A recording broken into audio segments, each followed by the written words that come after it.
Thank you for this invitation to be here, and thank you for Reiko and Ellen and Chelsea and Dora and everyone who is involved in organizing this. There's a moment in Michishita Kyoko's 1974 video, Being Women in Japan, Living with the Ocean, where the camera is out on a kelp harvesting boat. The small boat, manned by 3 laborers, 1 man and 2 women, is piled high with meters-long strands of kelp, filling the entire lower half of the screen. The kelp blocks most of the view of the water and squeaks as it rubs against the rubber waders of the laborers. The angle of the camera seems precarious, with the shoreline that's occasionally glimpsed at the edges of the image never maintaining a true horizontal. The boat sways with the laborers' movements, accompanied by the punctuation of an idling motor.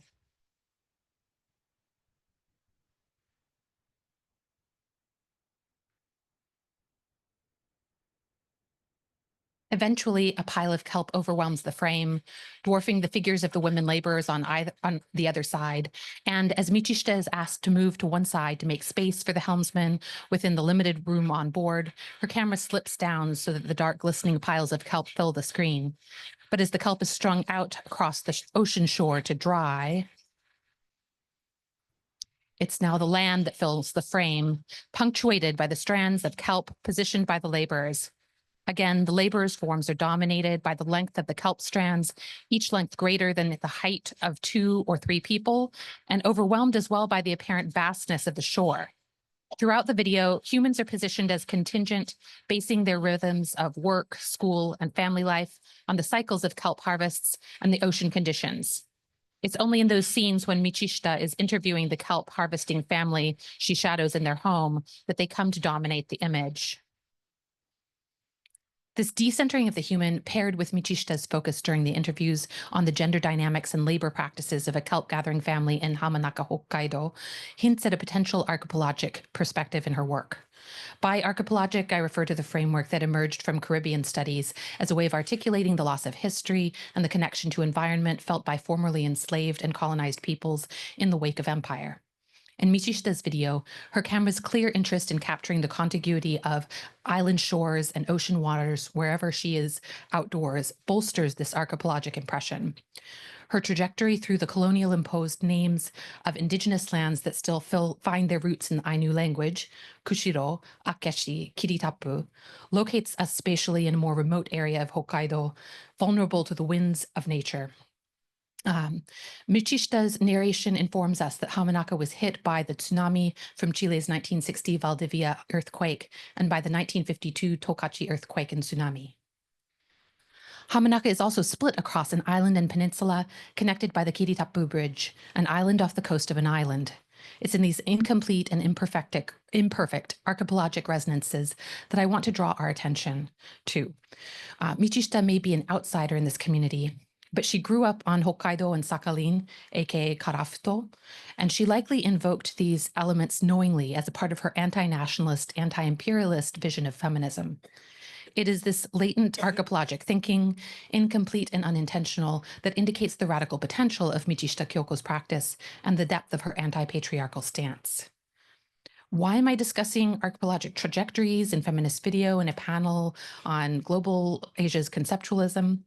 Archipelagic thinking and global conceptualism are not an easy fit, given how conceptualism's focus on ideas, concepts, processes, and information is often pitted against materiality. By contrast, archipelagic thinking is invested in how the specificity of material conditions in distinct locations, the Caribbean or the Indian Ocean, create unexpected connections that bridge conceptually distinct ideas. Edouard Glissant's and Derek Walcott's alluvial flows and creolized languages are about the real conjunction of conceptually and rhetorically distinct national cultures, communities, and economies under the inescapable but hidden violences of colonialism and capitalism. Against abstractions, archipelagic thought proposes lived realities that seek more inclusivity of both human and non-human actors.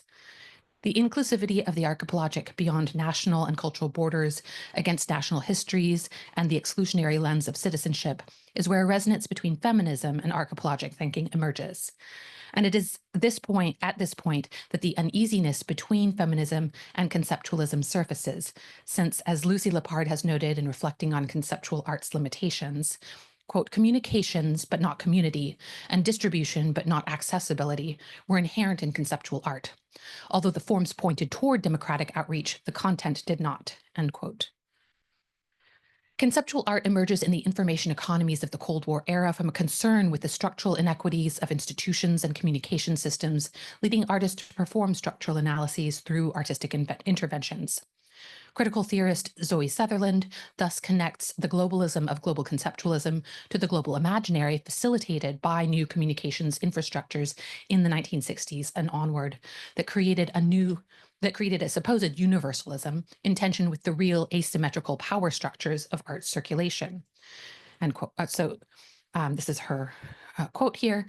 By the 1970s, Joseph Kosuth's tautological formulations were being rejected, and more personal, social, and directly political practices using bodily performance or phototext combinations were pushed to the foreground, end quote. The concrete interrupts this imagined universalism, creating the tensions that Reiko Tomi describes in her 1999 analysis of Japanese conceptualism. Tensions between Gainen Geijutsu, a Euro-American influenced local discourse of conceptualism, and those whose work critiques art institutions and art objects, but who reject Gainen Geijutsu. If we are to rethink global conceptualism now in the intersectional era of fourth wave feminism that recognizes how ecological crisis further compounds structures of inequality, I would argue that it is in further teasing out the implications of diverse local conceptualisms that challenge our expectations of what conceptualism looks like. From this perspective, I propose reconsidering the latent archipelagic gestures in Michishita Kyoko's work not as archipelagic statements, but rather as a sign of the strength of her anti-nationalist thinking and the radical potentials of early Japanese feminist video art that have yet to be fully recuperated by histories of media, video art, and global conceptualism. In some ways, Michishita Kyoko's turn to video art can be clearly framed as a feminist conceptual practice. Her turn to the camera was a reaction to the limitations of broadcast journalism and the potential she saw in both the video camera and the circulation networks of the artistic circles that she encountered through the 1970s collective Video Hiroba. Michishita, newly returned home from the United States, had been hired as the program director at the American Center in Tokyo, and it was there that she encountered Video Hiroba as she coordinated a program of theirs in October of 1972 that focused on video and its potential for democratic access and circulation. Enamored of video's instantaneity, roughness, and accessibility, so different from the smooth polish of broadcast journalism, she took up the medium quickly, recording a Yoko Ono concert and interviewing her hospitalized sister's family about changes to their family dynamics during her hospitalization. She sought to capture through the video lens, the intensity of Ono's presence on stage, and in interviewing her sister and her family from the hospital, to learn the ways that they came to recognize the formerly invisible labor of the family matriarch. Informed by her journalism training and Video Hiroba's guerrilla television-influenced critical stance towards power structures of broadcast media, she highlighted voices ignored by the highly controlled spaces of Japanese mass media. Her works thus approached gendered power structures from an analytical perspective, addressing a variety of different situations through which real-world examples countered the 1960s corporate Japanese image of the obedient housewife. Like many of those that fell into the global conceptualism framework, including those featured in MoMA's Information in 1970 and the Jewish Museum Software in 1970 to 71, as well as Lucy Lepard's 557,087 of 1969. The structures of communication and language were central to her work, shaping the ways she conducted and edited the interviews at the core of her moving image works. Through these early video experiments, she developed a long-form diaristic style that used the directness of the camera to capture social dynamics beyond the stated replies to her interview questions. In her search for a local version of women's empowerment and labor equality, she sought the temporary moments that hinted at a Japanese form of women's liberation so as to dispel the predictable criticism that feminism was simply an imported concept inappropriate to Japanese culture.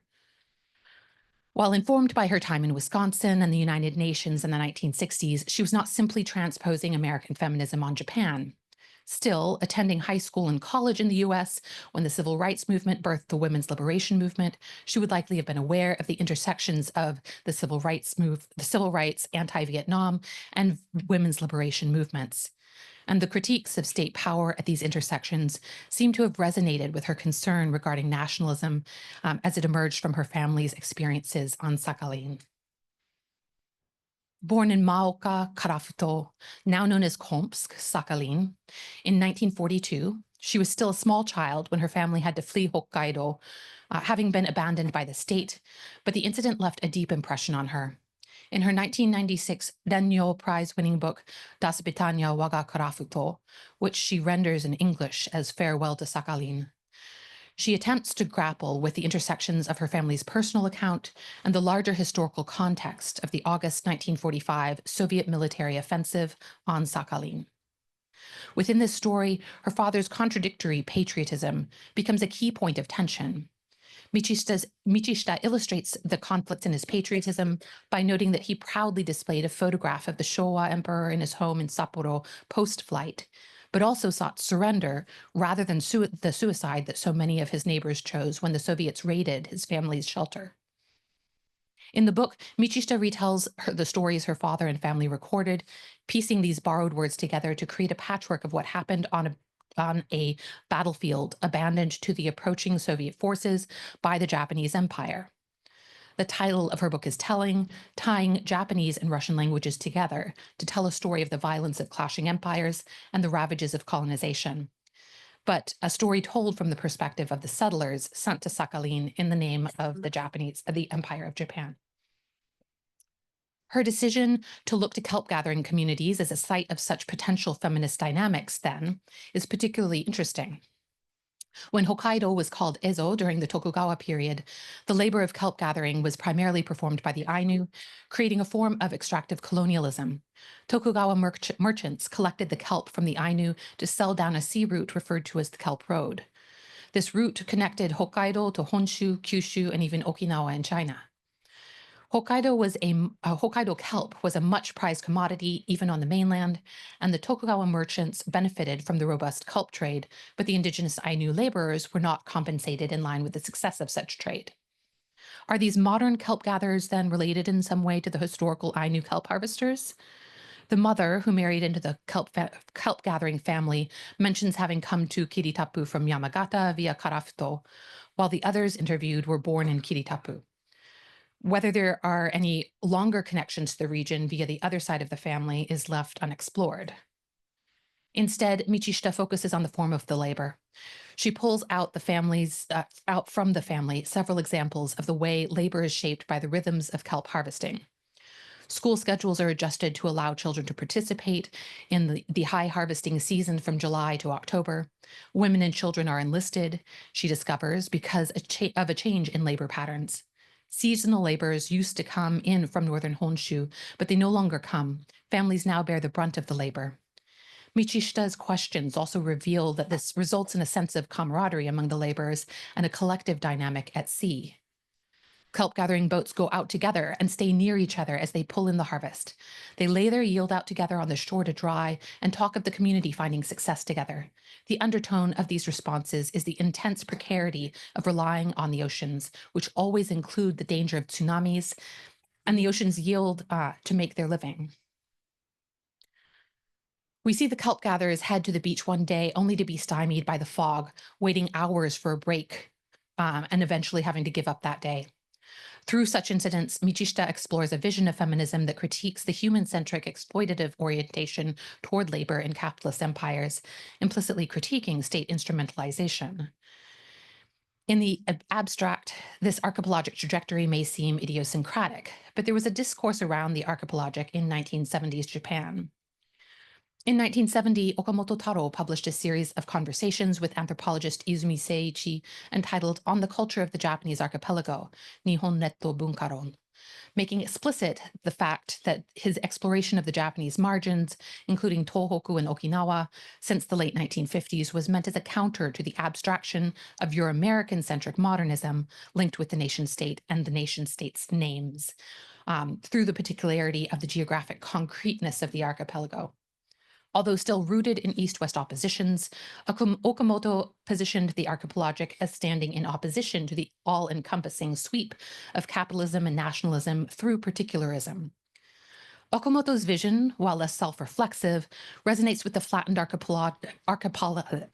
archipelago encountered in the discourse of Fukeiron circa 1970, a critique of the inescapable creep of high capitalism's drive towards homogeneity, against the statist visions of smoothly functioning unified national infrastructure found in the government proposals that preceded Tanaka Kakue's 1972 proposal for the reformation of the Japanese islands.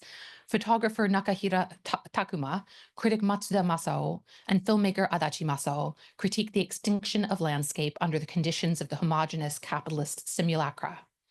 Such Fukeiron exchanges inaugurated a whole set of photographers, filmmakers, and artists, including Tomatsu Shomei, Moriyama Daido, and Kitai Kazuo, exploring the margins of Japan in the 1970s to engage with capitalism and/or Cold War military imperialism.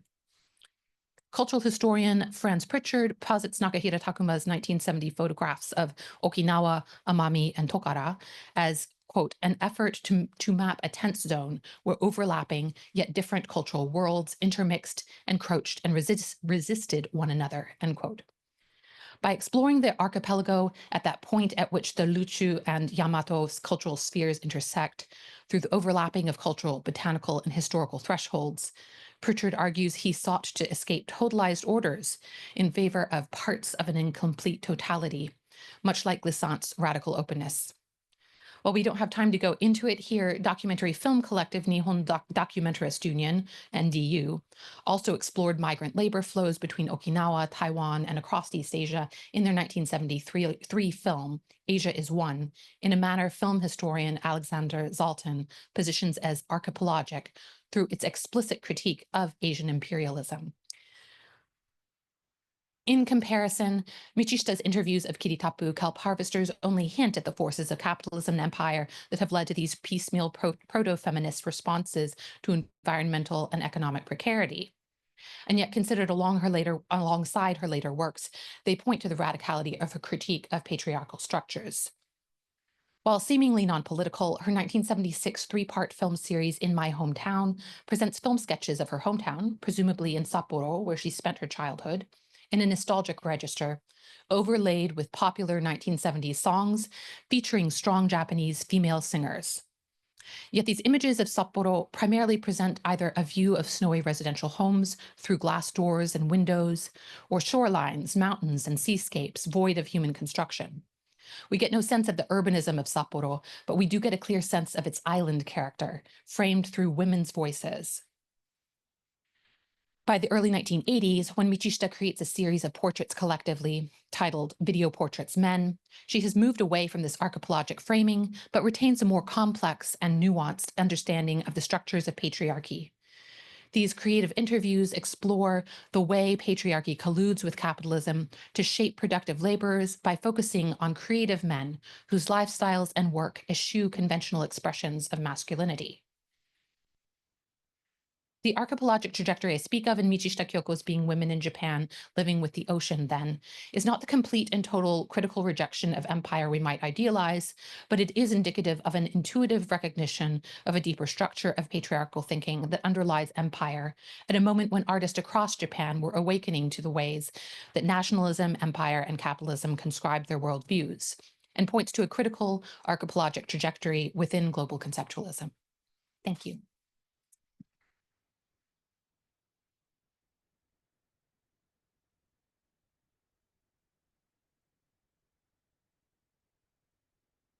Thank you, Nina. And then thank you for being on the spot for 20 minutes. The next presenter is Okay. Chaeeun Lee, who is a PhD candidate in art history at the CUNY Graduate Center. One of the artists she focuses in her dissertation is Arakawa. Not the Arakawa Nash, but the Shusaku Arakawa. It used to be the other way around, but now we have to, annotate Shusaku Arakawa. But anyway, her paper title is Apparatus for Guerrilla Epistemology, situating Arakawa and Madeline Gins, the meaning of mechanism. Mechanism of meaning. I'm sorry.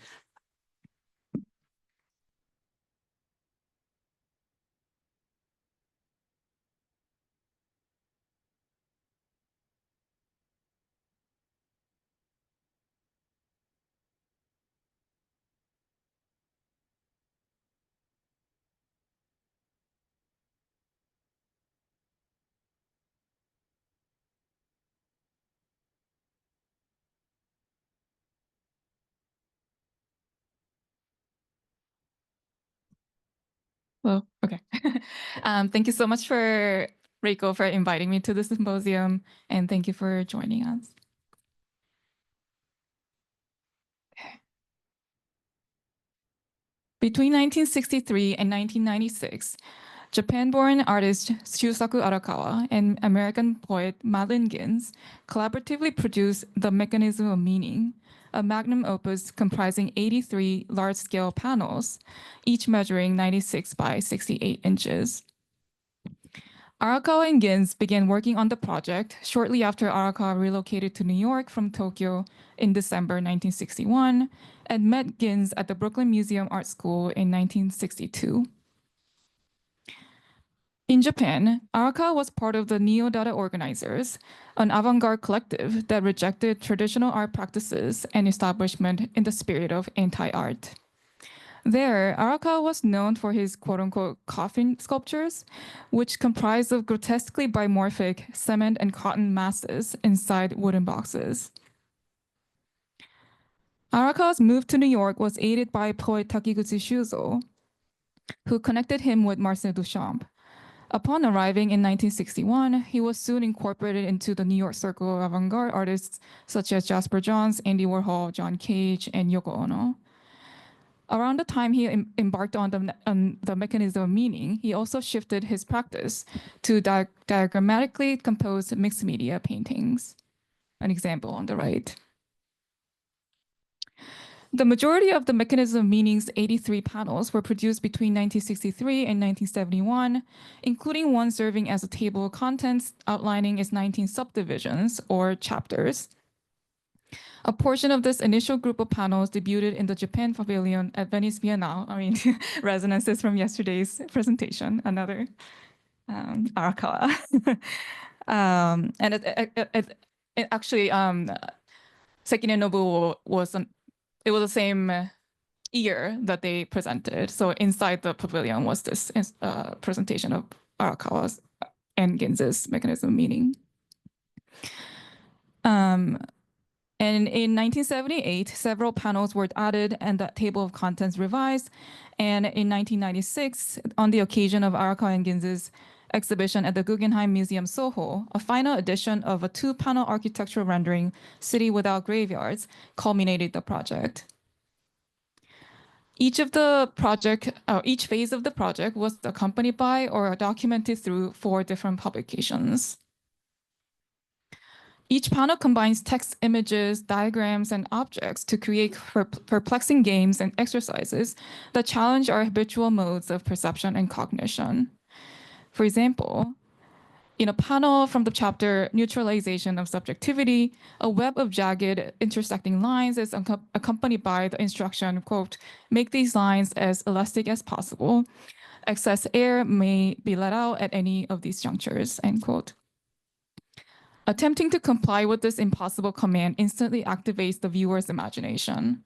In doing so, the viewer is prompted to suspend our programmed way of seeing the lines as static, and to instead envision their dynamic form and materiality beyond the confines of the canvas. In another example, an assemblage of broken chair parts and wooden panels tied together with rope is attached to the canvas alongside the instruction, name this. Elsewhere, a metal tube affixed to the canvas bears a confounding prompt. Quote, look at this for more than 1 minute to keep your own name, end quote. Below, a ball of yarn has a string stretched left and right, which is described oxymoronically as, quote, a mnemonic device for forgetting, end quote. According to Horisaki-Christens, these exercises are designed to create, quote, a conceptual distance between the thinker and the thought, end quote, and to defamiliarize and denaturalize our habitual ways of, quote, thinking something, anything through, end quote. By pushing logic and language to their limits, these exercises expose the invisible mechanisms governing the mind. At the same time, through their interactive nature, they exert a transformative force, urging the viewer to recalibrate how we perceive and make sense of the world. In an attempt to decipher this ambitious, conceptually rich, yet rather abstract work, scholars have approached the mechanism of meaning through various philosophical and theoretical lenses, such as Wittgenstein's philosophy of language, Heideggerian phenomenology, Lyotard's postmodernism, Dada, and the concept of fourth dimension, among others. Indeed, the couple's vast interdisciplinary interests across philosophy, science, literature, art, and architecture invites rich theoretical analysis. For this talk, I would like to take a step back to situate their project within a broader network of artistic and sociocultural contexts across the Euro-America, Japan, and the diasporic and cross-cultural space in between. In other words, to demonstrate the distribution of context beyond fixed geographical, national, or even racial or identitarian borders informing their conceptualist practice.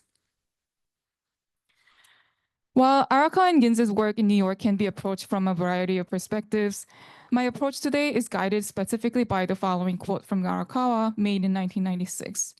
Reflecting on the mechanism of meaning, Arakawa says in an interview, quote, a question I grapple with is whether I, being Japanese, could really build something like a system.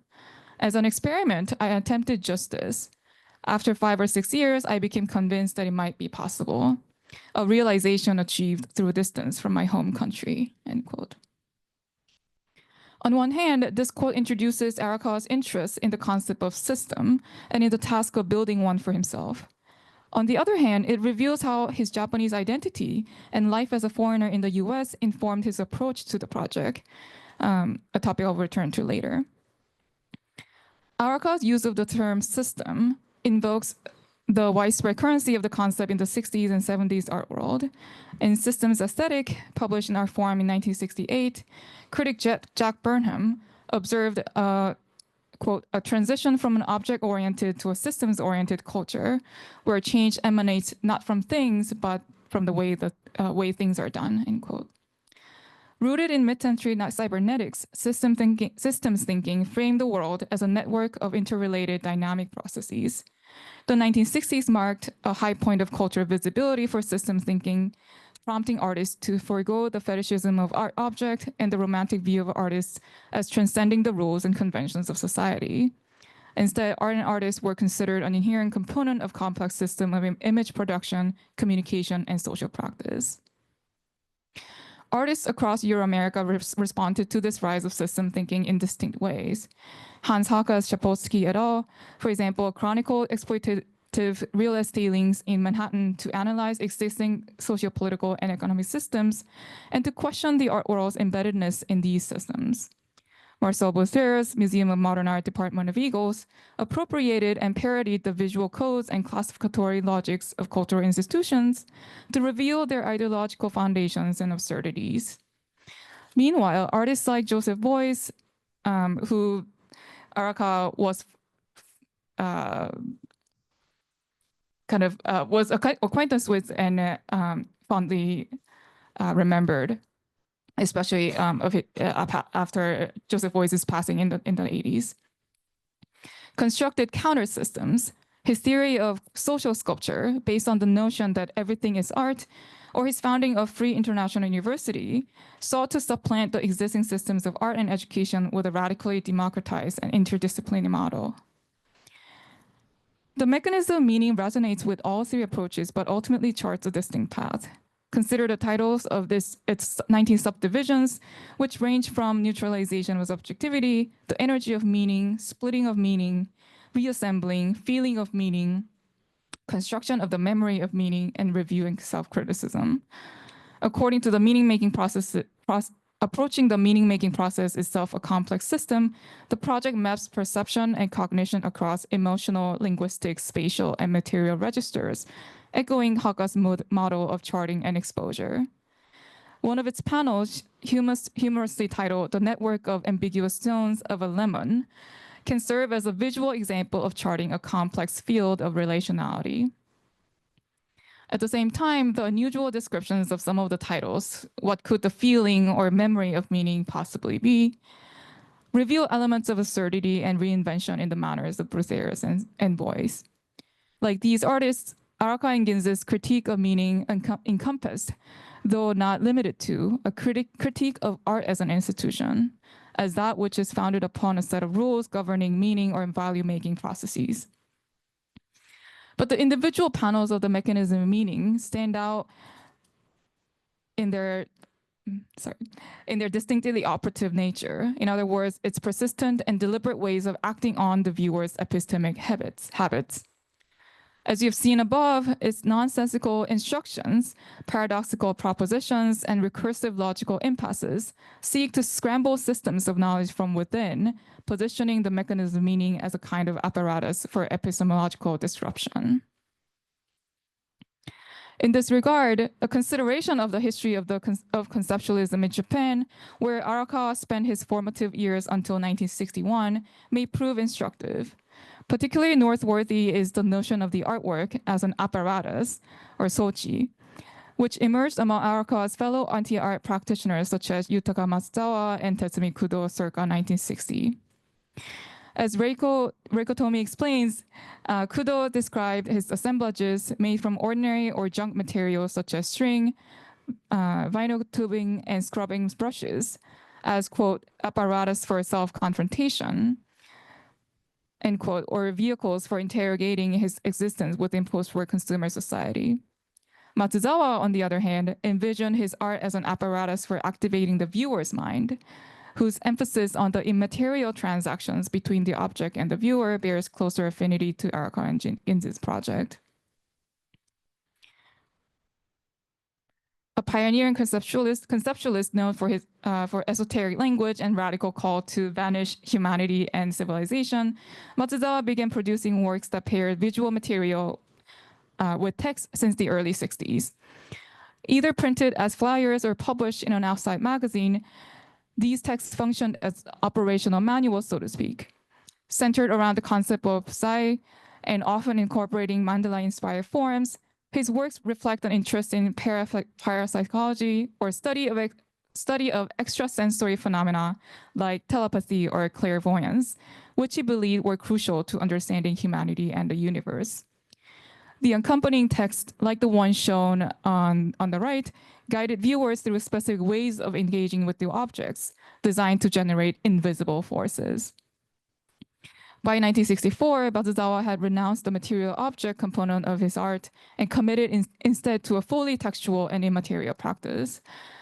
This shift accompanied his critique of material civilization, encapsulated in his call to vanish objects and his mantra, quote, don't believe matter, don't believe senses, don't believe the eye, end quote. While Arakawa and Ginz would have agreed with Matsuzawa's mistrust in the given order of knowledge and of the senses, the impressive materiality of the mechanism of meaning suggests a difference in approach.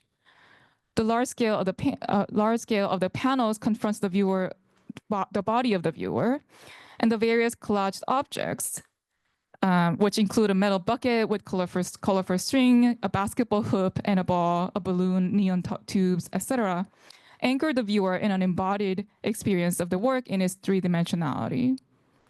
The vivid coloration on many of its unprimed canvases further command sensorial immediacy.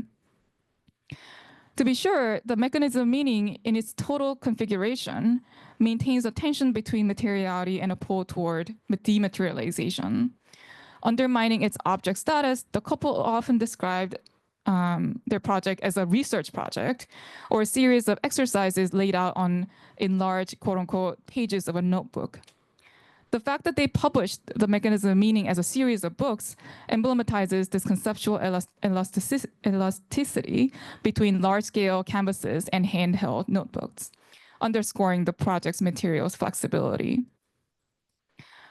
Nevertheless, the course of Arakawa and Ginz's creative practice, leading to undeniably physical and sensorially stimulating architecture projects in the 1990s onward, attests to their commitment to an activation of senses as much as the mind. But the senses, once engaged, are almost always unsettled. Viewers are asked to smell printed images of a flower, or to, quote, vary the rate of pronunciation according to the length of time spent touching the object, end quote, disrupting intuitive correspondences between sensory inputs and perceptual expectations. Whereas Matsuzawa sought to transcend materiality, Arakawa and Ginz built an experiential apparatus that uses its material intensity as a Trojan horse to re-engineer our sensory circuits from within. Alluding to such tactics of intervention and subversion, Ginz retrospectively described an Arakawa painting, which is also one of the Mechanism of Meaning's panels, as providing, quote, a set of guidelines for the would-be guerrilla epistemologists, end quote. Indeed, like the small, low-tech, and unconventional tactics used by less powerful groups to challenge dominant forces, the Mechanism of Meaning ambushes the unsuspecting viewer, drawing them into a disorienting spiral of impossible logic, glitched communication, and tangled sensory circuits. While Ginz's use of the term guerrilla is only documented in the 1990s, it is noteworthy that the concept gained widespread currency in the 1960s in the context of anti-colonial struggles in the so-called Third World, as well as in Black and Indigenous resistance to state-sanctioned violence within the US. Admittedly, aside from Arakawa's participation in the 1960 protest against the US-Japan Security Treaty in Tokyo, and Ginz's feminist prose from that emerges from the mid-80s, they rarely commented on or engaged with contemporary politics in an overt manner during the 1960s and 70s. However, their anti-establishment ethos is evident in the Mechanism of Meaning's assault on hegemonic systems of knowledge, and much like Matsuzawa, Arakawa consistently voiced a critique of modern civilization, including our conception of what it means to be human. Let us return to Arakawa's quote introduced at the beginning of this presentation. His expression of self-doubt in attempting to build a system as a Japanese gestures towards a sense of disenfranchisement from the authority to participate in or originate dominant systems of knowledge production. Indeed, Japan's modernization has been profoundly shaped by Western models since the 19th century, perpetuating the question of whether a Japanese thinker could ever devise a foundational framework of knowledge independent of that legacy. The Mechanism of Meaning may be read precisely as a response to this, that is, as a claiming of agency to interrogate existing systems of meaning and to make sense of the world otherwise. In the meantime, Arakawa's comment on the generative role of the distance from his home country foregrounds how diasporic dislocation served not only as a personal existential inquiry, but also as a methodological condition for developing this project. In the interview, Arakawa continues, I guess everyone thinks about this question when they live abroad. For me specifically, it was about what it means to be born as a Japanese person on this earth. The first issue is the language. What does it really mean to think about something in Japanese? In a really zigzag manner, I kept thinking about these impossible questions about meaning in English, the foreign language to me, and in Japanese. I spent about 10 years exploring these issues and came to understand in my own way what makes each language unique. This reveals that his intense confrontation with the foreign context, linguistically and epistemically, precipitated a deep reckoning with the Japanese linguistic and conceptual frameworks he had inherited. The continued oscillation between these two regimes of knowledge and communication, navigating their overlaps and differences while reflecting on his evolving relationship to each, helped him recognize the contingency of language and knowledge. While my focus today has been primarily on Araka's side of the story, a deeper consideration of Ginz's work and intellectual background would prove immensely fruitful. Writer Lucy Ives, for example, has described Ginz's 1969 book, Word Rain, as embodying the cybernetic qualities of conceptualism, and her linguistic strategies I find closely resonate with those of the mechanism of meaning. Furthermore, their partnership between an Anglophone woman and a Japanese-speaking man, which gets more complicated if we take into account Ginz's study of Asian philosophy at Barnard College,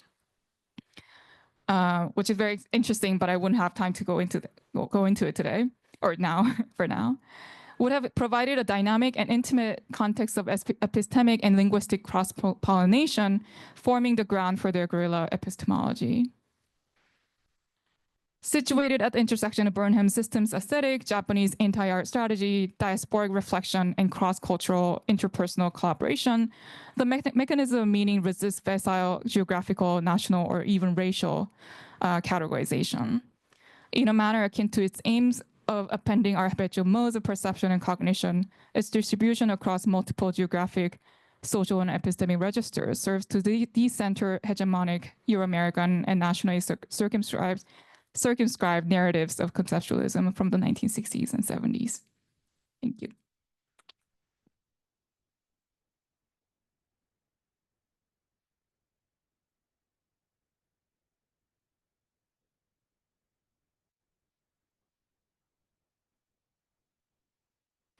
Thank you. The third and last presenter is Soyoon Ryu, who is a PhD candidate in art history at the Institute of Fine Art, NYU, and a fellow at Casper in Washington this academic year. In her dissertation, she examines 3 collectives in Korea, Japan, and the Philippines, which form her topic today. Her presentation title is Chaeeun, Situating Conceptualism in East and Southeast Asian Art. Here.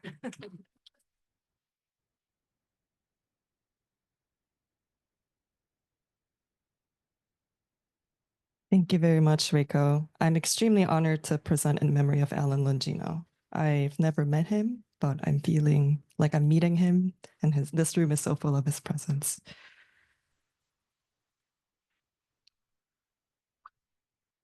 Okay. Excuse a lot of alcohol in this image, but the artist drink a lot. Sorry, okay. It is a late spring afternoon, and I'm at the studio of artist and woodcarver Leonard Aguinaldo in Baguio, a city nestled within the northern Cordilleras of the Philippines. Leonard, Perry Marmarel, and Jet Alangwe, former members of the Baguio Arts Guild, have gathered to unearth memories of their first trip abroad to Gwangju, South Korea, of all places. In the summer of 1995, they departed from the mountains, 5,000 feet above the sea level, and arrived at a rural riverbed 200 kilometers south of Seoul to participate in the International Nature Art Symposium hosted by the Korean art collective Yattu. Gathering 128 artists from 23 nation states, this 28-day-long event marked a watershed moment for these self-taught indigenous Bontoc and Ifugao artists. Memories abound, many of them beyond art making. Being mistaken for rock stars by rural Korean elders, endless drinking and jam sessions with artists from Thailand and Singapore, and fruitless searches for rattans, bamboos, that resembled those of the Cordilleras. Amid the heated chatter, one comment from Perry stands out. Quote, "It was Korean and Filipino artists who didn't like pure concepts, like writing words or placing one lemon after waiting around for days. We just worked together on site from day one, like artists and construction workers." End quote. Like this. Jed and Leonard chuckle in uneasy consensus. It was not concepts, but rather a shared aversion to them that drew the artists of the two regions together. Indeed, in Global Conceptualism Points of Origin, at the Queen's Museum in 1999, a Korean critic, Song Wan-kyung, noted certain Korean art scene's coldness towards conceptualism. He writes, quote, largely due to the general cynicism of Korean modern art during the 1980s, the term conceptual art was understood as another strand of formalism, end quote. The exhibit recovered conceptualism as not merely an idea, but rather a, quote, strategy of anti-discurses in regional context. Yet for some, like Yattu or Baguio Arts Guild, these interventions still seem distant from the very spaces of life in the periphery. Nearly 3 decades have passed since the landmark exhibition, yet we're still left asking, can there be a global conceptualism that actually speaks to peripheral lives? So my goal today is twofold. First, to introduce an artistic current in Korea from the 1970s and 90s that critically engaged with Euro-American conceptualism's representational and discursive interventions. Second, to demonstrate how this engagement was shared by East and Southeast Asian artists, giving rise to an interregional movement. Central to this movement was an ethos of situating concepts in bodily durational and committed presence on land. And I use the word situation or situated very strategically, as I can elaborate in this presentation. I call this spatial ethos 현장 in Korean or gemba in Japanese, meaning the field of situated presence. Focusing on the 3 artist groups based in rural regions of Korea, Japan, and the Philippines, I weave formal and contextual resonances with a web of artist collaborations. These comparative approaches give rise to a model of global conceptualism that emerged from and thrives in the periphery, with a shared commitment to situating concepts in bodily and land-based knowledges. So the term 현장 originates from a movement called 현장 미술, or 현장 art, in South Korea during the 1970s and 80s. And after being colloquially used by artists and journalists, the term was formalized by this group, Yattu, originally known as Yattu 야외 현장 미술 연구회, Yattu Outdoor 현장 Art Research Association. In August 1981, during Korea's sweltering summer, 26 artists camped along the banks of the Kum River, 200 kilometers south of Seoul. And over 6 days, they staged more than 74 performances, embedding their bodies into land, yet undeveloped by the rapidly industrializing nation state. Equally formative were the labor and logistical planning that integrated the performances into a system of communal living. The event encompassed not only the performances themselves, but also every aspect of daily life that sustained them. Planning itineraries, traveling, setting up tents, cooking, eating, cleaning, drinking, exchanging ideas, and gathering late into the night. I introduced 현장 미술 as one instance in which artists in the periphery expanded and disrupted the horizon of global conceptualism beyond Euro-American premises. The conceptualist shift toward dematerialization and institutional critique indeed persisted. Yet, it also moved beyond the contrarian anti-discourses and urged to act through an alternative living and art making girded by a commitment to land. Performance became the ideal medium for enacting the entanglement between aesthetic production and communal rural life. The quarterly 4 seasons workshops, 사계절 연구회, took place in sparsely inhabited regions and islands across South Korea. And by living in these sites, the artists enacted a performance of inhabitation, rooting themselves into the land like plant-human chimeras, or inscribing the natural environment, in this case the sun, onto their bare skin. Granted, many of Yattu's member artists erroneously rejected theory as an intellectual conceit, detached from lived experience, instead largely improvising their performances. Yet 현장 emerged from a critical engagement with Euro-American conceptualism by Hong Myung-seop, one of Yattu's founding members.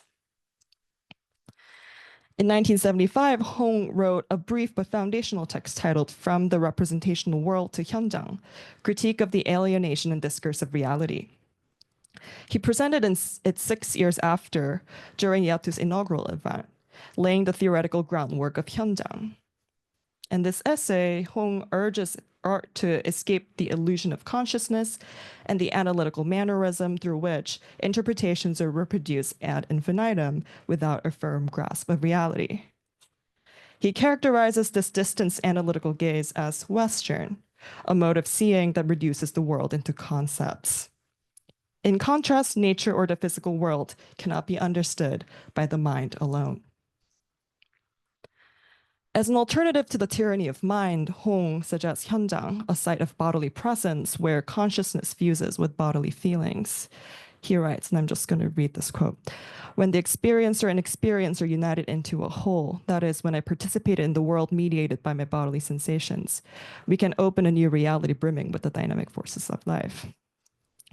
The world that exists by and of itself without the illusion of consciousness and object, or the plot of land in which any teleology between a priori and posteriori is halted, would that not be the Hyunjang?" End quote.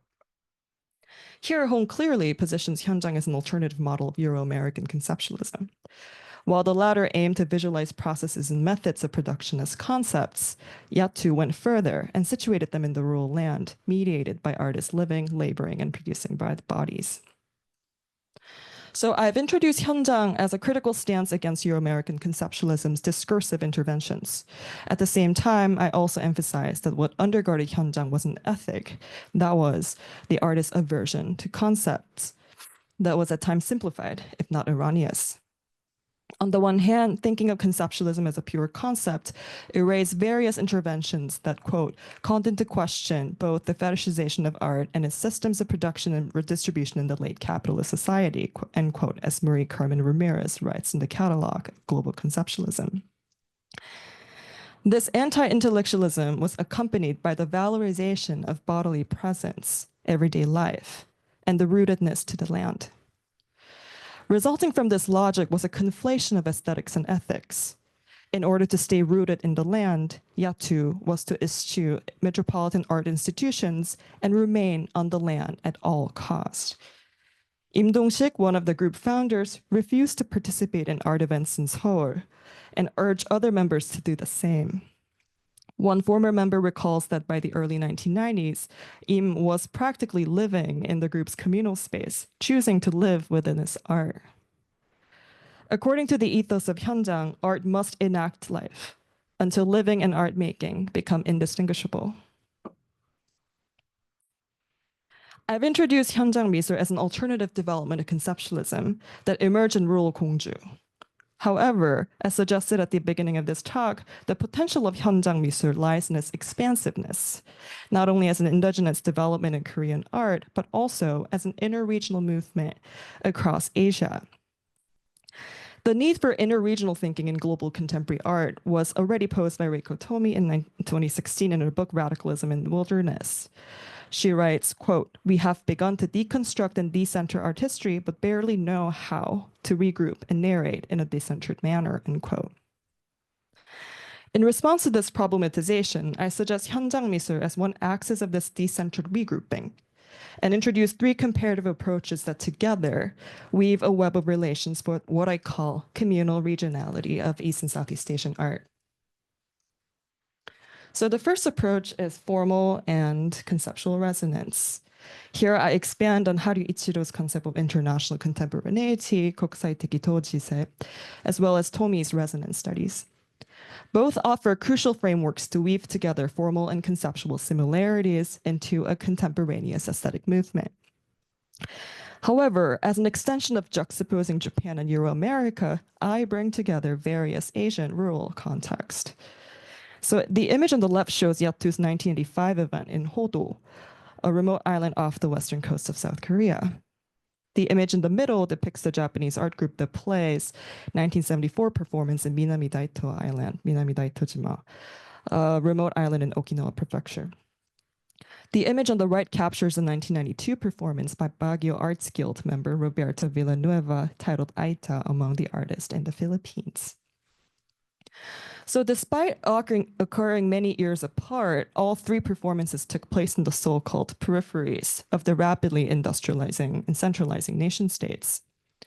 Artists' bodies prevailed, and in all three, the artists acknowledged the land and its inhabitants as integral parts of their works, aesthetically and ethically. The performance in Hodo by Yattu was accompanied by a detailed ethnographic report of the sparsely inhabited land. The play's performance in Minami Daito to push a sugarcane cart along the railroad was only possible through the cooperation of Daito Sugar Company and its workers. And after the catastrophic eruption of Mount Pinatubo, Villanueva used this land-based installation as an altar for mourning, with which the Aita communities and shamans actively engaged. In these lands, considered to be the world's end, the artists rooted their artistic agenda to the land while struggling with the reality of nature's unwieldiness. But 현장 resonates through context beyond form and concept. For instance, both Yattu and the play emerged from a wave of outdoor exhibitions that gained popularity in Japan in the 1960s and South Korea in the 1970s. Known as Yawejeon in Korea and Yagaiten in Japan, these movements arose in opposition to national art exhibitions, jurate salons, and institutionalized exhibitions such as Yomiuri Angdaepangdang. Both Yattu and the play inherited this outdoor experimentalism. Yattu's activities grew out of contemporary art festivals, Hyundai Misulje, that sprung in various rural regions, including Daegu, Busan, and Gwangju. Similarly, Ikemizu Keiichi, the founding member of the play, began experimenting with happenings at Yagaiten as well, including Nagaragawa Angdaepangdang in 1965 when he locked his own body into an object, the cage. Both groups went beyond the conventional practice of placing sculptural objects in outdoor spaces. Instead, they placed themselves at the forefront, either completely renouncing objecthood or rendering objects to be used or modified by the artist's bodies in action.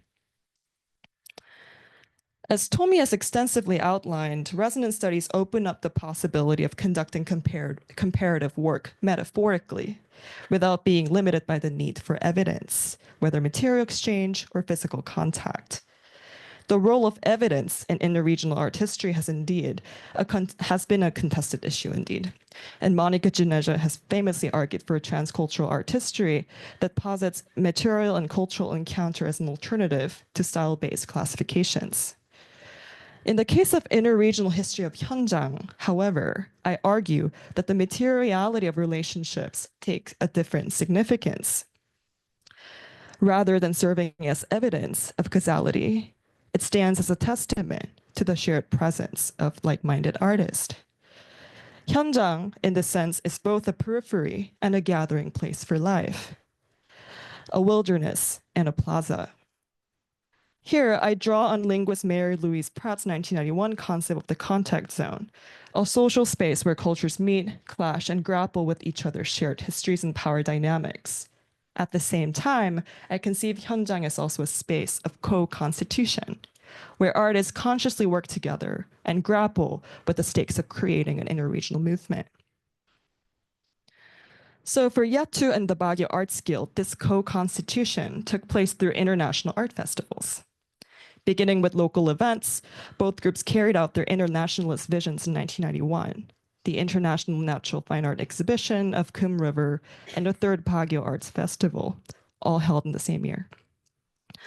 Rather than following the format of biennales or traveling exhibitions emerging in 1990s Asia, these festivals were resolutely rural and artists run from start to finish, supported by a mix of grants, bartering, mutual aid, etc., you name it. These efforts converged in another rural Yagaiten in Japan, the Samukawa Open Air Exhibition in 1994. The following year, Yatsu member Ko Seung-yeon and Baguio Arts Guild member Jet Alangwe led the invitation of 6 guild members to Gwangju for the International Nature Art Symposium and exhibition at Kum River. 3 of the 6 guild members were indigenous Bontok and Ifuga artists, and they adapted an agricultural land formation from the Cordilleras to the Kum River. However, the different water levels of the river rendered the artist's irrigation structure dysfunctional. Instead of planting kamote, sweet potatoes, they planted corn, which was more readily available in Gwangju. And after building the structure, the artist performed an offering, experimenting for the first time with integrating two peripheral localities. This ethos of situating concepts into bodies and land even led to a cohabitation by these two Asian groups. Even after the exhibition period of 28 days, the guild members stayed in Gwangju for 4 to 6 months. They overstayed, actually, exhibiting in various outdoor exhibitions like this one, helping to renovate Yatu members' houses, and even teaching English at private academies and local universities in Gwangju. In this presentation, I've introduced 현장 미술 as an alternative impetus for East and Southeast Asian artists to situate concepts and land through embodied interventions. I've argued that 현장 offers a constitutive framework that does not incorporate itself to Euro-American conceptualism, but disrupts what concepts are and do, expanding the horizon of interregionalism in Asian art. And lastly, just as all these three groups put forth their bodies in articulating the ethos of situatedness, I've outlined different approaches to comparison, bringing together the agencies of both historians and artists. Through these approaches, 현장 signals the possibility of what might be called a communal history in contemporary Asian art. That is, a mode of multi-spectival history, grounded not only in the formal and contextual coincidences extrapolated by historians, but also the artist's conscious efforts to create an interregional movement. That is, to knot the frayed ends of the global contemporary and to envision togetherness grounded in the shared commitment to the land. Thank you very much.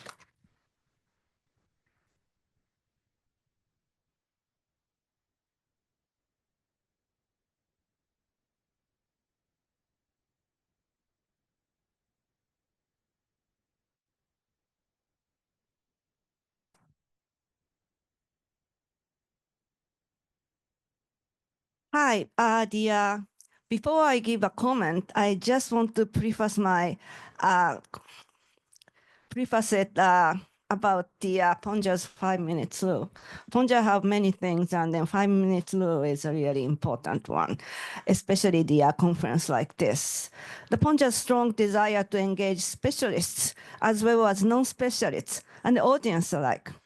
Asking to be a panel moderator is one of great way to invite non-specialists to our scholarly gathering.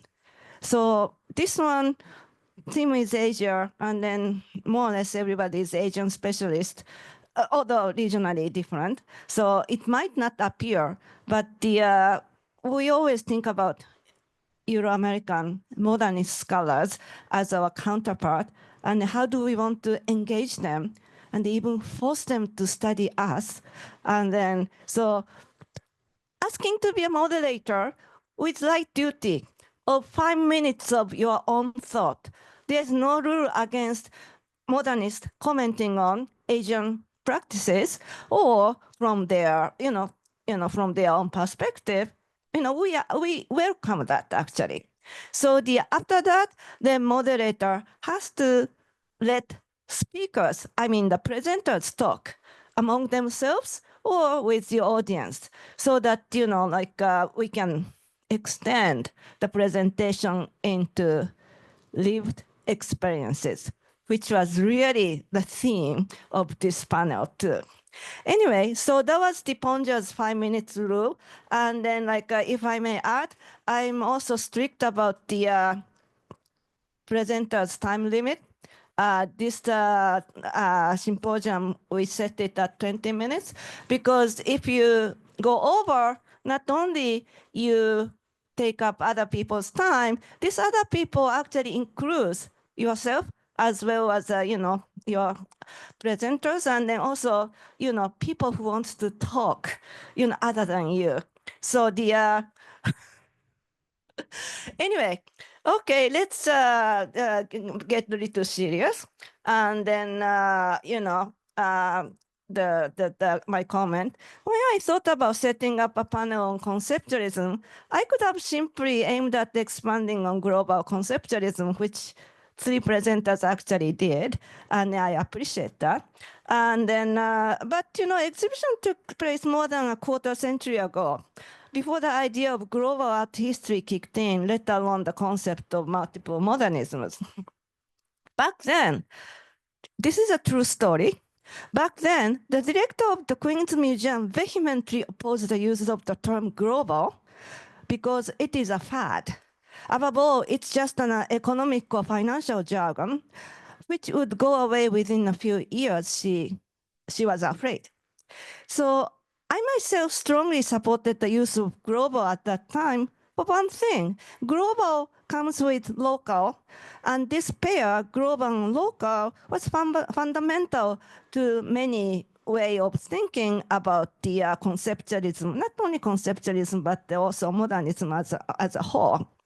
And then in my case, setting up Japan as an alternative site that is contemporaneous with Euro-America, or even more advanced, or what is the good word, progressed, more ahead, I don't know. This is really difficult to say. We are more interesting. But anyway, advanced and so-called center. I didn't want to use the center merging framework per se, which is already historically loaded. But to me, that global local framework felt more neutral at the time, more analytical. The exhibition was not without problems. I mean, talking about global conceptualism. Yesterday, I mentioned that the exhibition's area by area installations lacked the room for comparison. Another problem was definition. The term conceptualism was re-examined on an individual basis, while the exhibition itself opted to do so as an object lesson, but not as discourse in the catalog. Organizers nonetheless appreciated the reframing of conceptualism by Marie-Carmen Ramirez, in charge of South America, who proposed a strategic view instead of a stylistic view. Just quoting the meaty part in red, it is rather a strategy of anti-discourses whose evasive tactics can question both the fetishization of art and its system of production and distribution in late capitalist society. This was really a big influence for me. And then my own definition of conceptualism was simplified version of Marie-Carmen's definition. And in Radicalism in the Wilderness, I wrote, to avoid confusion, in this book, conceptual art, C&A capitalized, refers to the Euro-American trend. I wanted to regionalize Euro-American conceptual art. While conceptualism, lowercase, as a kind of generic term, signifies a broader range of practices that strategically code into institutions of art. That was my approach still now, but we can see today, there's a much of the possibility of expanding it because status quo has a big range of problems. Okay, and then global Asia is something I learned from Nina. And then, it's replacing global conceptualism. I guess we kept calling global conceptualism, but we can drop global now safely. We can talk just about conceptualism. But global Asia is an interesting concept, I thought, because as Nina, so Nina shared with me this biography. And then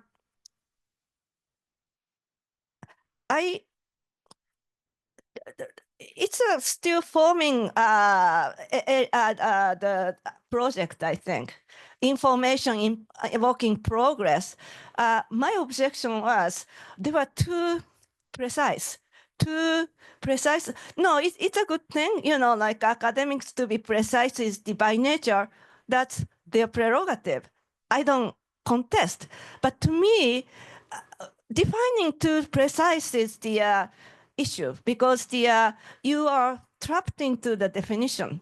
So to me, my appreciation of the term or potential, concept of global Asia is now we can think about Asia or Japan without thinking too much about the geographical boundaries.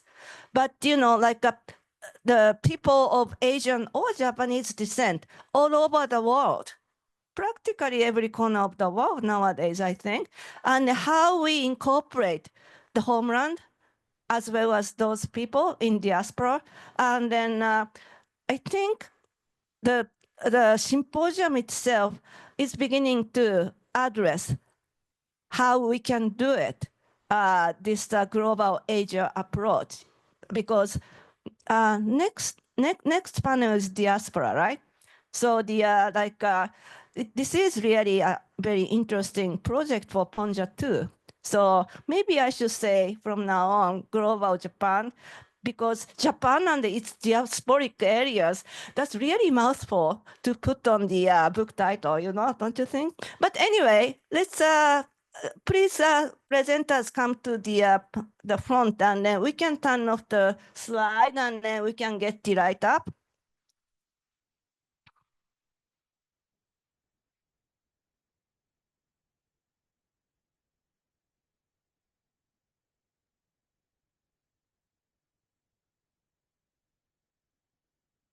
And then I want to move to the individual questions. And then I'm trying to think where is the good starting point. One of the thing, oh, okay. Is that okay? Yeah. One of the thing, myself, the conceptualism and collectivism, and then also operation, those three concepts are very closely tied. And then, as you can imagine, I've been thinking about these ideas in terms of Japan, or vaguely Asia, or globally. But the real lived experience, or learning from artists, the first occasion I actually realized the East Asia is one thing, but Asia is big.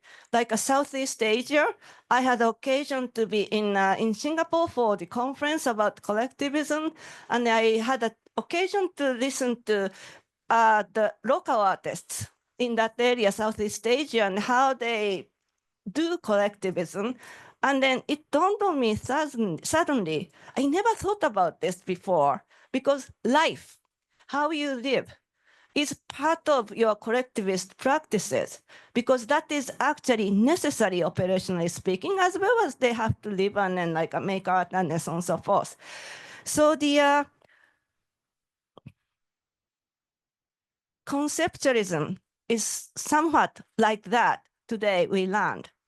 And then maybe we can ask, and then also collectivism as well as conceptualism. I lost my question. Okay, the three things I want to ask these presenters. With Soyoon, I actually want to bring up Sekine, because one of the things A.R. Kawanashi told me yesterday is it was really productive, generative for him to be in the scholars gathering, because academics tend to react differently from curators or artists. And then, so this is a great occasion. And then he's thinking about Sekine, so we can bring in Sekine today. And then to Nina Michishita, you said she was a part of the Video Hiroba, which is a very important collective in the early 70s for the development of video art, and then how this being a part of collective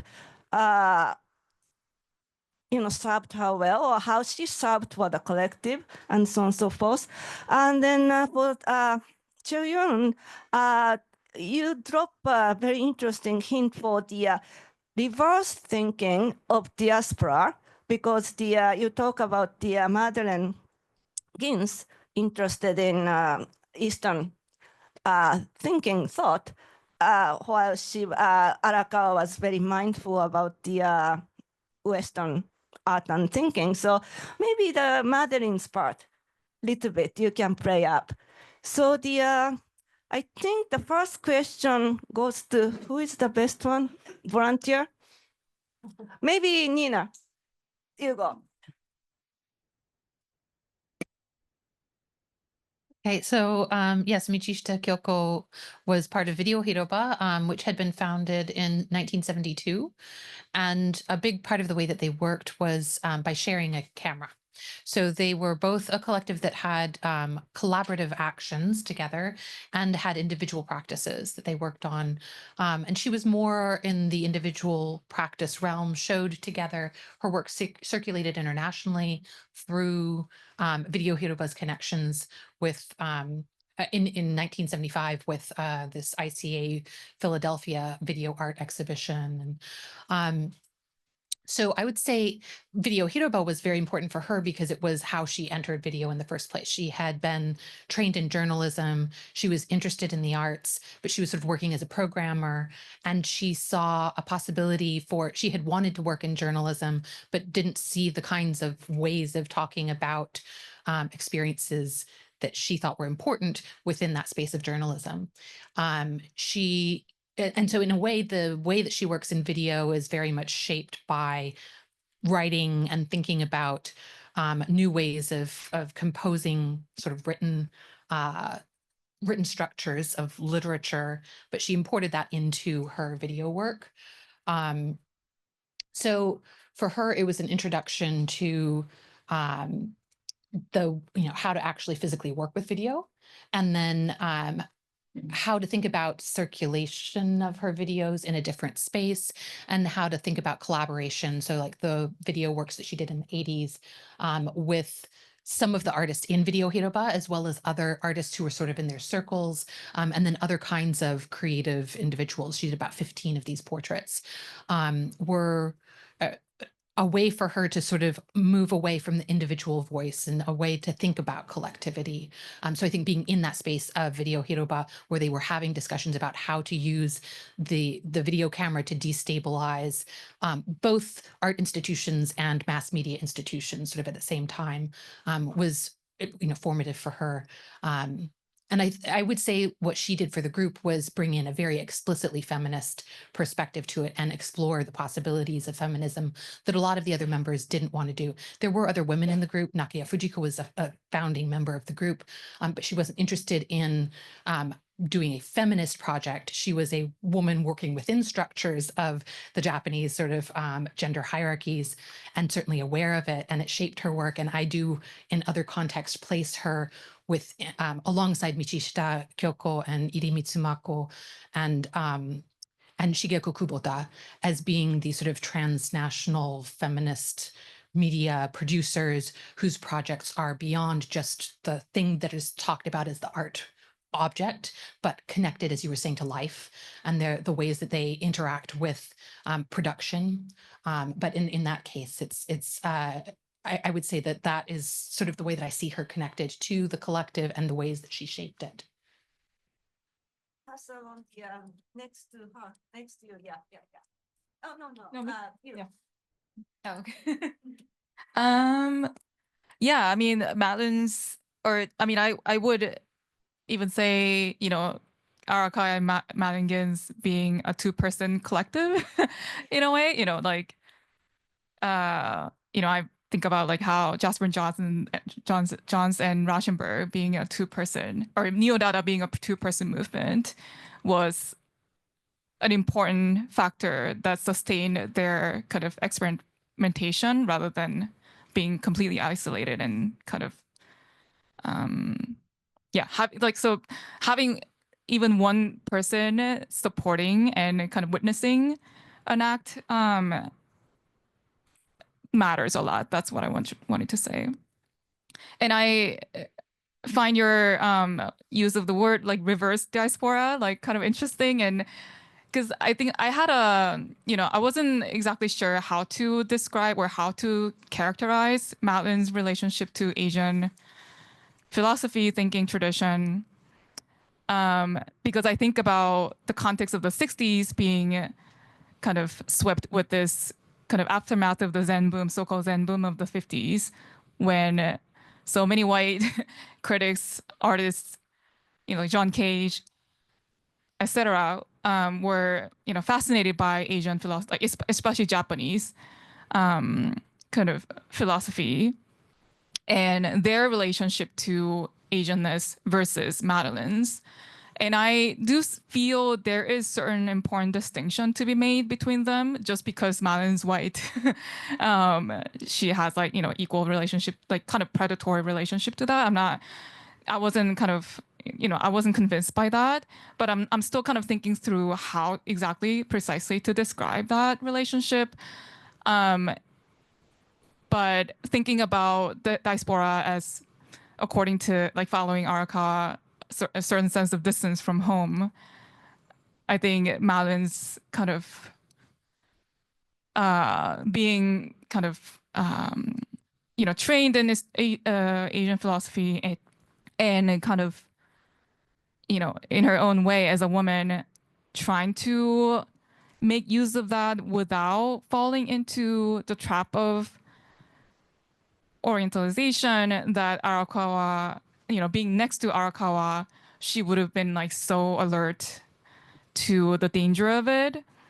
And thinking about that as a sense of distance from home, I think it's kind of interesting kind of line of thinking to continue ponder.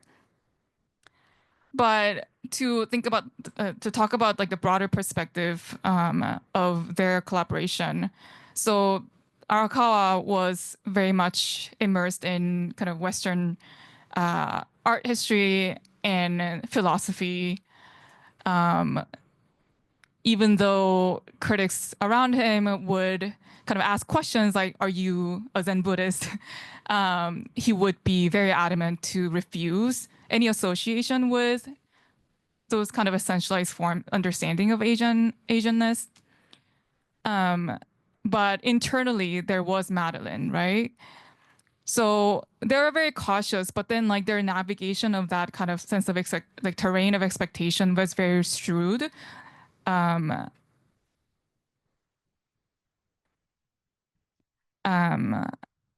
I feel like even like, so, which informs the way that they explicitly on the outside would not vocalize those associations.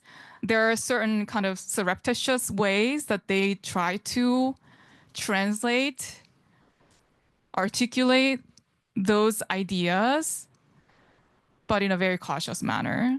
So I think that's something very interesting and kind of exceeds the scope of the mechanism of meaning and it gets into like a broader scope of their work. But I can talk more about that individually if we want to kind of talk about it, like other examples. But microphone, and then you get your microphone. I think many people. Oh, sorry. Let me preface it. I'm sorry. When I saw Arakawa put the Sekines half naked, he said, well, the upper body, in the on the slide yesterday, I thought about, yeah, of course he's half naked. He's the laborer. Dokata. He was to raise some money for the project and then also living. He also often did the laborer job, dokata shigoto. So like working on the construction or street or something like that. So he was first important thing is familiar with construction laborers, ropes. He knew how to do things. And then that was important for the first project, that type of project that the phase, Mother Earth, the big earthwork job. And then as a continuation, this another type of earthwork or like, the land art type of fabric art. And then that's why he was doing his laborer's job. And then typically half naked upper body. But anyway, that's as much as I wanted to say before you get into play.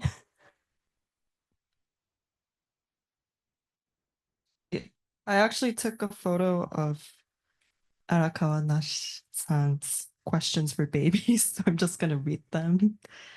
Why are there so many production labor photos from Sekine Nobuo? I think just turn off the... Oh, okay. And then, is it important to show how artists sweat? And I thought these were really important questions for my research also, because Sekine Nobuo and Monoha, which is the Eastern conceptualist practice, had a lot of bodies shown, in fact, but then concealed from the end product, which is the images of the object, where object really prevails. So, in response to Arakawa Nash-san's question, is it important to show how artists sweat? I would say it was really important, actually, for Asian artists as an antithesis to Euro-American conceptualism. And without the kind of theoretical framework to immediately arise against conceptualist, discourses, it was the body that they could really make use of. Hence, Hong Myung-seop's theory on body, which is kind of, a paradox. It's a theory about body or theory about anti-theory. And that seems to be how the artists of global Asia have first responded to this, difficult question of how to peripheralize or how to disrupt conceptualist practices. I hope that makes sense. So the question leads to, one, whose body? And second, where are these bodies shown in the artworks? So whose body question, is it the artist's body or the audience's body? So there are different responses to what kind of body must be shown in the end artwork. And I would say for the artist collectives that I've presented, it was mostly artist rather than audience. They weren't really thinking about audience at all, in fact, because these events were hindered from sight. And Sekine chose to use audience's body as an end product. So we see the Mother Earth and a lot of images. Actually, the humans present in these images are not the artists, but the audience. And just to wrap up, how are these bodies shown? And I want to note that Sekine's piece renders his naked body as a performance documentation or even production images, as Arakawa Nash-san noted. Whereas a lot of the groups in Asia were actually putting forth their bodies, their performances, activating their structures as the end product. So that is the image that, our historians must use when analyzing them. So yeah, maybe those are the differences between Monoha and some of the groups I've shown. Thank you. I think we have 4 minutes left to discuss something. Any question from the audience? Okay, Ignacio.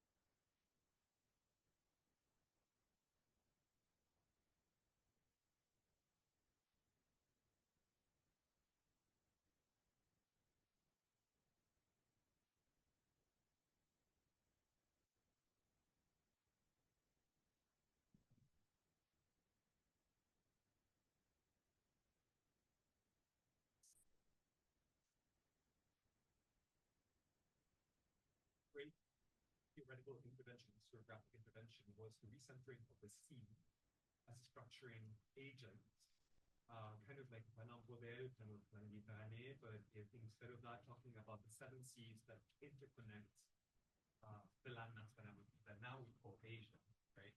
So, And Imafuku Ryuta, who also writes about the archipelago, but uses, I think it was Yuriko Furuhata talks about how he uses the term gunto rather than retto to talk about the linearity of the retto being something that is more colonial and the gunto being something that is more archipelagic, moving against empire, thinking across these different kinds of connections.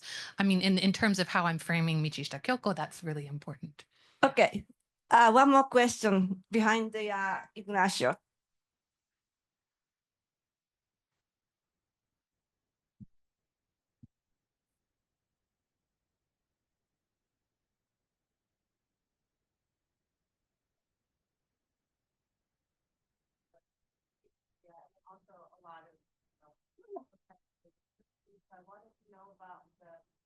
those artists that were in that collective, their kind of relationship to the university, and if they were university friends, or if they disavowed the university, maybe they were not.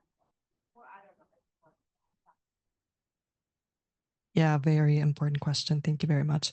So just a little bit of brief note about Korean contemporary history is that in 1980 there was Gwangju massacre. In 1987 there was the June protest. So those were the two kind of milestones of Korean democratization movements. And it was when Yatu was founded, right after the massacre. And when they went into Hodo doing like naked performance, that was when the demonstration was happening in Seoul. And what's really important to note actually in my dissertation project is that both were called 현장 미술. So each group had their own idea of what 현장 is, or the field of presence is. And for them, it was the wilderness that was also kind of a gathering space for alternative kind of prefigurative anarchist politics. Whereas for the other 현장 groups, they thought their 현장 was the streets or the plaza. So there were radically different interpretations of what the space was for these artists. And there are a lot of, critiques can be made to these people. Like they were escapist, like they were just naked when everyone was protesting, which is a valid critique. But my point is that they also provide a different kind of politics that might be shunned or that might be concealed in dominant representational or the party-based politics. Thank you. I think we just made the 90 minutes mark. So thank you for presenters. Thank you for listening.